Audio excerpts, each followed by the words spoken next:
My name is Layla. I'm 38 years old, and I live with my husband Zeke and our 3 daughters.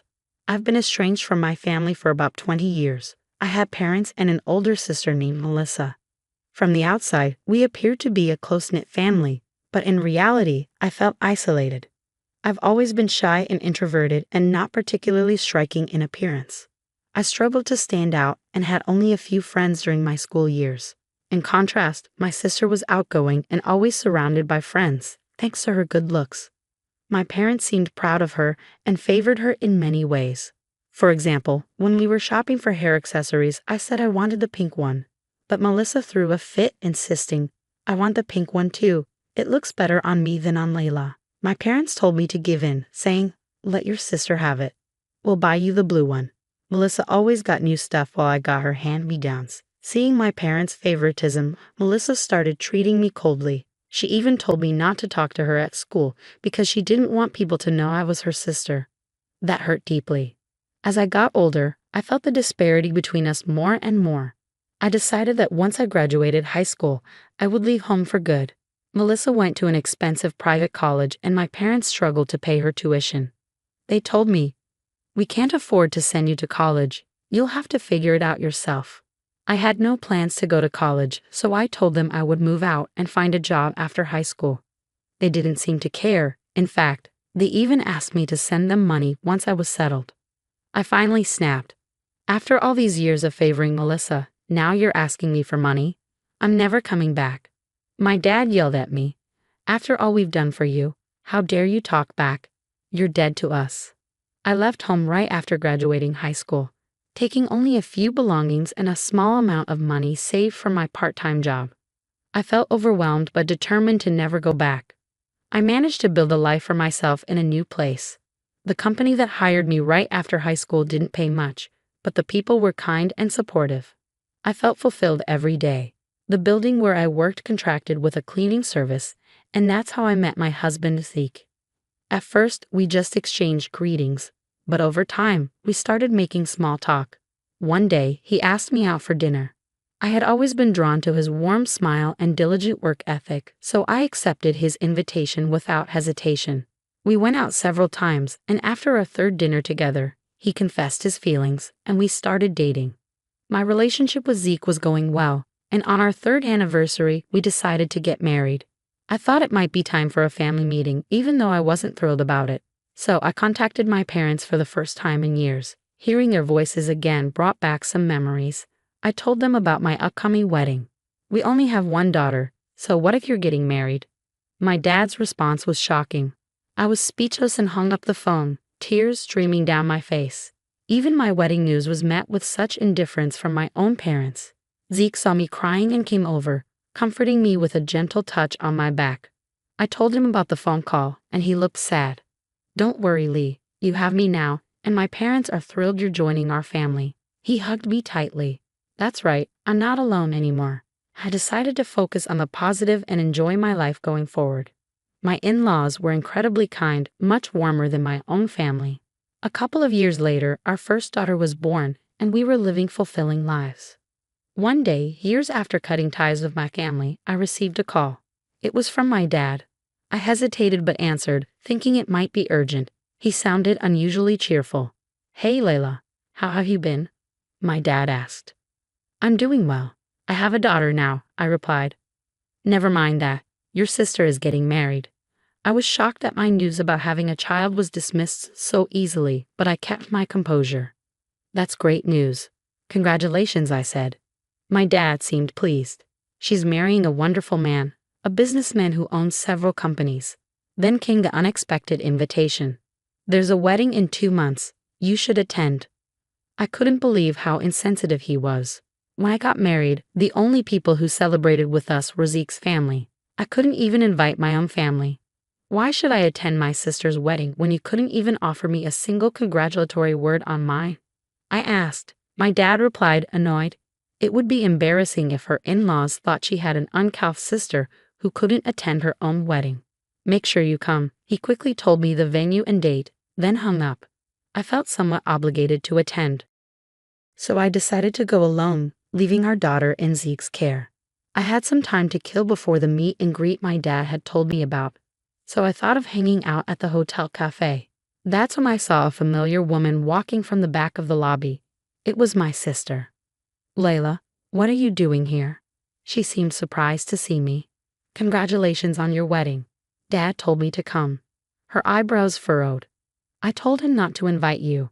Why would Dad do something like that? Apparently, my dad had invited me to keep up appearances. "I didn't send you an invitation, Layla. I haven't even arranged a seat for you."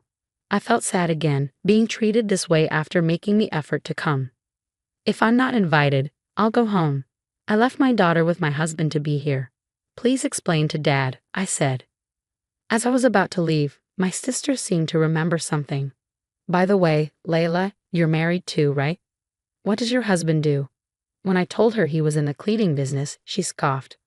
"Cleaning? That sounds dirty. Your house must stink like garbage. How can you stand such a man?" I lost my temper. "Stop insulting my husband's job. I'm very happy with my life. I don't want you or Dad interfering anymore. Never contact me again." She sneered at me. "I wouldn't want to be family with someone who smells like garbage. We're strangers now and will remain so. I won't bother contacting a stranger." I stormed out of the hotel, only then noticing my makeup was ruined by tears. I had traveled 2 hours to the venue only to leave within 30 minutes. When I got home, my husband and daughter greeted me with smiles and I broke down again. Seeing my face, my husband seemed to understand. "You're home, Leela. This is where you belong," he said, hugging me. Our young daughter smiled at me and their warmth made me cry out loud. I hugged them back. I decided to forget about my dad, mom, and sister. My family is right here. That thought helped me return to my regular life. 10 years passed and I gave birth to 2 more daughters, making me a mom of 3. I had left my job after my first daughter was born but returned to work at the same cleaning company as my husband when things settled down. One day, while doing a big year-end cleaning at the office, I came up with an idea for a cleaning tool. I casually mentioned it to my husband at home, and he loved it. The idea quickly spread within the company, and they decided to turn it into a product. I was actively involved in the project, and the cleaning tool, packed with insights from a homemaker's perspective, was a big hit. It became a hot topic online and in magazines, and for a while, we couldn't keep up with the demand. The business grew so much that we decided to create a subsidiary for the manufacturing and sales of cleaning products. And guess what? I was chosen as the CEO of the new company. With strong support from everyone, the company has grown into a $10 million business. I'm busy with work, and sometimes household chores take a back seat, but my husband and daughter support me, and we're living a busy yet happy life. However, something happened that would change all of this. The other day, a TV segment featuring me aired. It was a 20-minute segment on a lifestyle show covering my background and how I came up with my product. Thanks to that, inquiries increased and I was busier than ever. One day, I arrived at the office and was handed a note with a callback number. Someone had tried to reach me.